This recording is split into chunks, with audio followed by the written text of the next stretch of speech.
What is the importance of people being aware na today's World Stroke Day? Paano yan nakaka-apekto po sa ating mga kababayan po ang pag-iwas sa stroke?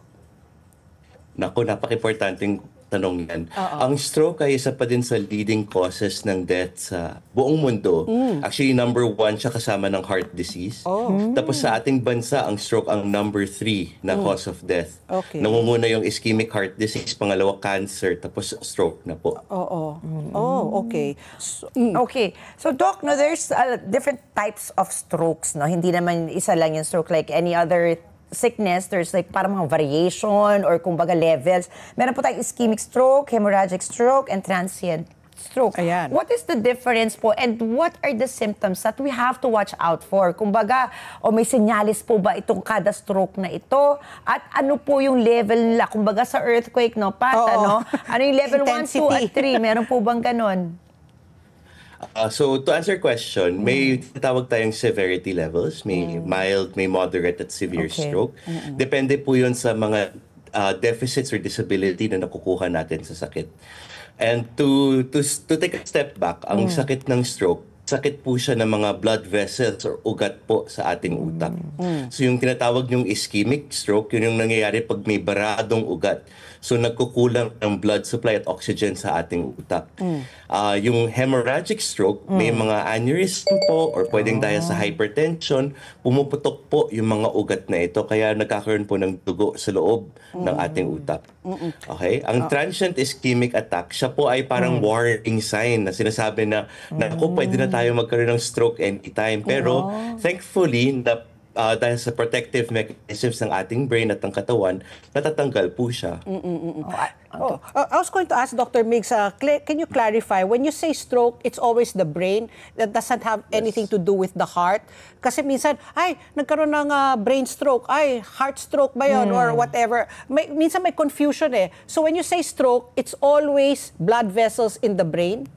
Yeah, it's always sa brain. Although may close relationship po talaga yung puso at yung ating utak. Yung tinatawag nating brain-heart or heart-brain axis. Minsan nga po, nagkasabay po, may stroke, tapos meron ding myocardial infarction or tinatawag nating heart attack. So kung may heart attack at yun yung alam natin sa puso, ang stroke ay brain attack. Brain attack. Okay. Ano po yung usual cause ng stroke? Ito talaga yung nakakapagtaka, no? Kasi dati, pag sinabi mo stroke, sa matatanda po yan usually, senior citizens. Ngayon po na may mga balita na tayo, yung mga bata pa, na wala naman po silang pinakitang simptomas na meron silang sakit. Ano po yung masasabi niyo mga main na causes po ng pagkakaroon stroke nowadays? Ang number 1 cause ay hypertension. So pabata din yung mga edad ng mga Pilipino, lalo na yung mga Pinoy na nagkakaroon ng hypertension. Minsan 25 pa lang, 30, may high blood na.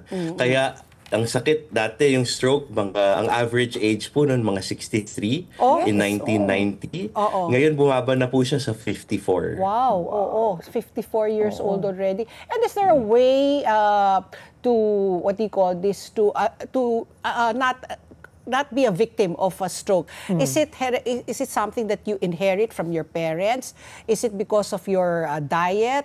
Is it because of your lifestyle? How does one become a victim of stroke? Ang number 1 contributor po talaga doon is the lifestyle factors.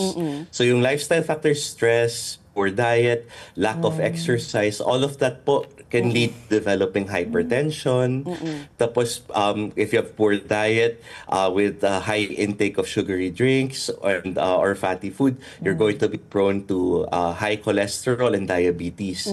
So these conditions, add them all together. Napakasama po ng effect sa mga blood vessels natin. Nakakatanda siya ng blood vessels ng ilang dekada. So, it's And then, of course, smoking po, air pollution, sila din ay mga strong risk factors.